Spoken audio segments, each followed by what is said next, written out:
ಸರ್ಕಾರದ ಈ ಒಂದು ದಿಢೀರನೆ ನಿರ್ಧಾರದಿಂದ ಈಗ ದುನಿಯಾನೇ ದುಬಾರಿ ಅಂತ ಅನಿಸ್ತಾ ಇದೆ ಸಾಮಾನ್ಯ ಜನರಲ್ಲಿ. ಯಾಕಂದ್ರೆ ಜೀವನವೇ ಕಷ್ಟ ಅನ್ನುವಂತ ರೀತಿ ಪರಿಸ್ಥಿತಿ ಎದುರಾಗಿಬಿಟ್ಟಿದೆ. ಶುರುವಾಯಿತು ದುಬಾರಿ ದುನಿಯಾ, ಜೀವನ ಕಷ್ಟ. ಪೆಟ್ರೋಲ್ ಡೀಸೆಲ್ ದರ ಏರಿಕೆ, ಜನರು ಕಂಗಾಲು.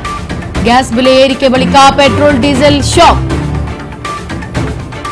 ಇಂಧನದ ಬೆನ್ನಲ್ಲೇ ಇತರೆ ವಸ್ತುಗಳ ಬೆಲೆ ಏರಿಕೆಯ ಬಿಸಿ ತಡ್ತಾ ಇದೆ. ಈಗ ಅಗತ್ಯ ವಸ್ತುಗಳ ಬೆಲೆ ಏರಿಕೆಯಾಗುವಂತಹ ಆತಂಕ ಕೂಡ ಶುರುವಾಗಿದೆ. ಸರಕು ಸಾಗಾಟ, ಪ್ರಯಾಣ ದರ ಏರಿಕೆ ಎಲ್ಲವೂ ಕೂಡ ಹೆಚ್ಚಾಗುವಂತಹ ಸಾಧ್ಯತೆ ಇದೆ. ದಿನಬಳಕೆಯ ವಸ್ತುಗಳ ಬೆಲೆ ಗಗನಕ್ಕೇರುವುದಂತೂ ಫಿಕ್ಸ್. ಖಾಸಗಿ ಬಸ್ ಟಿಕೆಟ್ಗಳ ದರ ಕೂಡ ಏರಿಕೆಯಾಗಿದೆ. ಈಗ ಶುರುವಾಯಿತು ದುಬಾರಿ ಆಗೋದಕ್ಕೆ ನಮ್ ದುನಿಯಾ.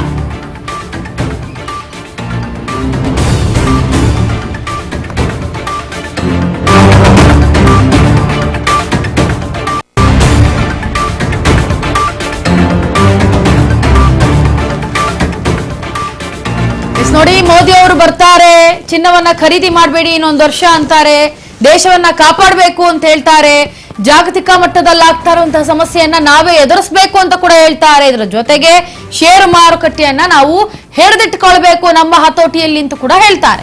ಇದೆಲ್ಲದರ ನಡುವೆ ಮೋದಿ ಅವರು ಭಾಷಣ ಮಾಡಿದ 2-3 ದಿನದ ನಂತರ, 2-3 ದಿನ ಅನ್ನೋದಕ್ಕಿಂತ ಮೋದಿ ಅವರು ಭಾಷಣ ಮಾಡಿದ 2 ದಿನಕ್ಕೆ ರಾತ್ರೋರಾತ್ರಿ ಪೆಟ್ರೋಲ್ ಡೀಸೆಲ್ ಬೆಲೆ ಏರಿಕೆ ಆಗುತ್ತೆ.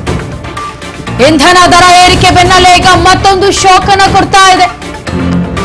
ಖಾಸಗಿ ಬಸ್ ಟಿಕೆಟ್ ದರ ಕೂಡ ಏರಿಕೆ ಆಗುವ ಸಾಧ್ಯತೆ ಇದೆ. 15% ಟಿಕೆಟ್ ಬೆಲೆ ಏರಿಕೆ ಮಾಡುವ ಸಾಧ್ಯತೆ ಇದೆ. ಇಂಧನದ ದರ ಏರಿಕೆ ಬೆನ್ನಲ್ಲೇ ಈಗ ಮತ್ತೊಂದು ಶಾಕ್ ಅನ್ನು ಕೊಡ್ತಾ ಇದೆ ಕೇಂದ್ರ ಸರ್ಕಾರ. ಖಾಸಗಿ ಬಸ್ಗಳ ಟಿಕೆಟ್ ದರ ಕೂಡ ಏರಿಕೆ ಮಾಡುವಂತಹ ಸಾಧ್ಯತೆ ಇದೆ. ಅದು ಕೂಡ 15% ಟಿಕೆಟ್ ಬೆಲೆ ಏರಿಕೆಯನ್ನ ಮಾಡೋದು. ನೋಡಿ, ಶಾಕ್ ಮೇಲೆ ಶಾಕ್ ಕೊಡ್ತಾ ಇದ್ದಾರೆ ಕೇಂದ್ರ ಸರ್ಕಾರ. ಪೆಟ್ರೋಲ್ ಡೀಸೆಲ್ ಆಯ್ತು, ಇದಾದ ಬೆಲೆ ಏರಿಕೆ ಆದ ನಂತರ ಸಿಎನ್ಜಿ ಬೆಲೆ ಏರಿಕೆಯನ್ನ ಮಾಡ್ತಾರೆ. ಈಗ ಈ 3 ಬೆಲೆ ಏರಿಕೆ ಆದ್ಮೇಲೆ ಇನ್ಯಾವುದಕ್ಕೆ ಕಂಟಕ ಕಾದಿದೆಯೋ ಗೊತ್ತಿಲ್ಲ.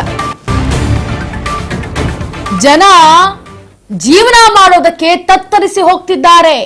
ಕೇಂದ್ರ ಸರ್ಕಾರದ ಈ ನಿರ್ಧಾರಗಳು ದಿನನಿತ್ಯ ಬಳಕೆ ಮಾಡುವಂತಹ ಈ ವಸ್ತುಗಳ ಮೇಲೆ ಈ ರೀತಿ ದರ ಏರಿಕೆ ಮಾಡೋದು, ಒಂದು ಕಡೆ ದಿನನಿತ್ಯವಾದಂತಹ ವಸ್ತುಗಳನ್ನ ಬಳಕೆ ಮಾಡೋದನ್ನ ಕಡಿಮೆ ಮಾಡಿ ಅಂತ ಹೇಳೋದು, ಈ ರೀತಿ ಮಾಡಿದಾಗ ಕೇಂದ್ರ ಸರ್ಕಾರದ ವಿರುದ್ಧವಾಗಿ ಜನ ಹೊರಗಡೆ ಛೀಮಾರಿ ಹಾಕ್ತಾ ಇದ್ದಾರೆ. ಸರ್ಕಾರ ಯಾವುದಾದ್ರೇನು, ನಮ್ಮ ಜೀವನ ಇಲ್ಲಿ ಅಸ್ತವ್ಯಸ್ತವಾಗ್ತಾ ಇದೆ ಅಂತ ಜನರ ಗೋಳಾಟವನ್ನ ಕೇಳೋರು ಯಾರು ಇಲ್ಲ ಅಂತ ಜನ ಒದ್ದಾಡ್ತಾ ಇದ್ದಾರೆ ಹೊರಗಡೆ. ಇಂತಹ ಸಂದರ್ಭದಲ್ಲಿ ಕೇಂದ್ರ ಸರ್ಕಾರ ತೆಗೆದುಕೊಂಡಿರುವಂತಹ ಈ ನಿರ್ಧಾರ ಎಷ್ಟರ ಮಟ್ಟಿಗೆ ಸರಿ ಅನಿಸ್ತಾ ಇದೆ ಕೇಂದ್ರ ಸರ್ಕಾರಕ್ಕೆ? ಒಮ್ಮೆ ನೀವೇ ಯೋಚನೆ ಮಾಡಿದ್ದೀರಾ? ಸಾಮಾನ್ಯ ವರ್ಗದ ಜನರ ಕುಶಲ ಯೋಗವನ್ನ ಎಲ್ಲವನ್ನೂ ಕೂಡ ಗಮನಿಸಬೇಕಾಗತ್ತೆ, ಕುಶಲತೆಯನ್ನು ಕೂಡ ಗಮನಿಸಬೇಕಾಗತ್ತೆ. ಎಲ್ಲರ ಜನರ ಬದುಕು ಒಂದೇ ರೀತಿ ಇರೋದಿಲ್ಲ, ಒಬ್ಬೊಬ್ಬರ ಬದುಕು ಒಂದೊಂದು ಕಷ್ಟದಲ್ಲಿ ಇರುತ್ತೆ. ಇಂತಹ ಸಂದರ್ಭದಲ್ಲಿ ಕೇಂದ್ರ ಸರ್ಕಾರ ತೆಗೆದುಕೊಂಡಿರುವಂತಹ ಈ ನಿರ್ಧಾರ, ಅದು ಕೂಡ ಇಂಧನದ ದರ ಏರಿಕೆ ಆಗಿರೋದು, ಪೆಟ್ರೋಲ್ ಡೀಸೆಲ್ ದರ ಏರಿಕೆ ಆಗಿರೋದು, 3 ರೂಪಾಯಿ ಹೆಚ್ಚಿಸಿರೋದು. 3 ರೂಪಾಯಿಗೆ ಏನ್ ಬೆಲೆ? 3 ರೂಪಾಯಿ ಅಷ್ಟೇ ಅಲ್ವಾ ಅಂತ ಕೆಲವರು ಅಂತಾರೆ. 3 ರೂಪಾಯಿಗೆ ಬೆಲೆ ಇಲ್ವಾ? ಇದ್ರ ಬಗ್ಗೆ ಹೆಚ್ಚಿನ ಮಾಹಿತಿಯನ್ನು ಕೊಡೋದಕ್ಕೆ ನಮ್ಮ ಪ್ರತಿನಿಧಿ ರವಿಚಂದ್ರ ದೂರವಾಣಿ ಸಂಪರ್ಕದಲ್ಲಿ.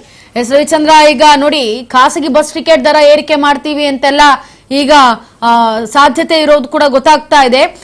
ಅದು ಕೂಡ 15% ಟಿಕೆಟ್ ದರ ಏರಿಕೆ ಮಾಡೋದು ಈಗ ಕೇಂದ್ರ ಸರ್ಕಾರ. ಏನು ಕೇಂದ್ರ ಸರ್ಕಾರದ ಇಂಟೆನ್ಷನ್ ಏನು ಅಂತ? ಏನು ರಾಜ್ಯದ ಜನರಿಗೆ ಏನು ಮತ್ತೆ ಬೆಲೆ ಏರಿಕೆ ಬಿಸಿ ತಟ್ಟಿದೆ ಅಂತ ಹೇಳ್ಬೋದು. ಯಾಕಂದ್ರೆ ಒಂದ್ ಮೇಲೆ ಅವ್ರಿಗೆ ಹೊಡೆತಾನೆ ಬೀಳ್ತಾ ಇದೆ ಜನಸಾಮಾನ್ಯರಿಗೆ. ಅಡಿಗೆ ಎಣ್ಣೆ ಗ್ಯಾಸ್ ಇಂದ ಹಿಡ್ಕೊಂಡು ಇದುವರೆಗೆ ಈಗ ಏನೋ ಬಸ್ ಹೆಚ್ಚಳ ಕೂಡ ಆಗಿದೆ ಅಂತ ಹೇಳ್ಬೋದು. ಯಾಕಂದ್ರೆ ಅಡಿಗೆ ಗ್ಯಾಸ್ ಬೆಲೆ ಏರಿಕೆ ಶಾಕು ಬಳಿಕ ಇದೀಗ ಪೆಟ್ರೋಲ್ ಡೀಸೆಲ್ ದರ ಕೂಡ ಹೆಚ್ಚಳ ಆಗಿತ್ತು. ಈಗ ಕಂಗಾಲಾಗಿರುವಂತಹ ಜನರಿಗೆ ಮತ್ತೆ ಇಂಧನ ದರ ಏರಿಕೆಯಿಂದ ಸಾಮಾನ್ಯ ಜನರ ಜೀವನ ಏನೋ ಮತ್ತಷ್ಟು ದುಬಾರಿ ಆಗುವಂತ ಆತಂಕ ಶುರುವಾಗಿದೆ. ಈಗ ಯಾಕಂದ್ರೆ ಪ್ರತಿನಿತ್ಯ ಜೀವನ ಮಾಡುವಂತ ಜನಸಾಮಾನ್ಯರಿಗೆ ಸಾಕಷ್ಟು ತೊಂದರೆ ಆಗಿದೆ ಅಂತಾನೆ ಹೇಳ್ಬೋದು. ಯಾಕಂದ್ರೆ ಸರಕು ಸಾಗಾಟ ವೆಚ್ಚ ಹೆಚ್ಚಳಾಗುವ ಸಾಧ್ಯತೆ ಇತ್ತು. ಇಂದು ಅದರ ಬೆನ್ನಲ್ಲೇ ದಿನಬಳಕೆ ಅಗತ್ಯ ವಸ್ತುಗಳು ಕೂಡ ಈಗ ಬೆಲೆಗೆ ಗಗನಕ್ಕೆ ಏರಿದೆ ಅಂತಾನೆ ಹೇಳ್ಬೋದು. ಹಾಗಾಗಿ ಈಗ ಮತ್ತೊಂದು ದೊಡ್ಡ ಶಾಕ್ ಏನಂದರೆ ಎದುರಾಗುವ ಸಾಧ್ಯತೆ ಕೂಡ ಇದೆ. ಪೆಟ್ರೋಲ್ ಡೀಸೆಲ್ ದರ ಏರಿಕೆ ಮಧ್ಯದಲ್ಲಿ ಪರಿಣಾಮವಾಗಿ ಖಾಸಗಿ ಬಸ್ ಟಿಕೆಟ್ ದರ ಕೂಡ ಈಗ ಏರಿಕೆ ಆಗುವಂತ ಸಾಧ್ಯತೆ ಇದೆ ಎಂದು ಮಾಹಿತಿ ಲಭ್ಯವಾಗಿದೆ. ಈ ತರ ಅಷ್ಟಲ್ಲದೆ ಮೂಲಗಳ ಪ್ರಕಾರ ಸುಮಾರು 15% ಅಷ್ಟು ಟಿಕೆಟ್ ದರ ಹೆಚ್ಚಳ ಮಾಡುವ ಕುರಿತು ಈಗಾಗಲೇ ಚರ್ಚೆ ನಡೆದಿದೆ ಅಂತಾನೆ ಹೇಳ್ಬೋದು. ಪ್ರಯಾಣಿಕರ ದರ ಏರಿಕೆಯಿಂದ ಸಾರ್ವಜನಿಕರ ಮೇಲೆ ಬಹಳ ಆರ್ಥಿಕ ಹೊರೆ ಇನ್ನಷ್ಟು ಹೆಚ್ಚಾಗುವ ಸಾಧ್ಯತೆ ಇದೆ.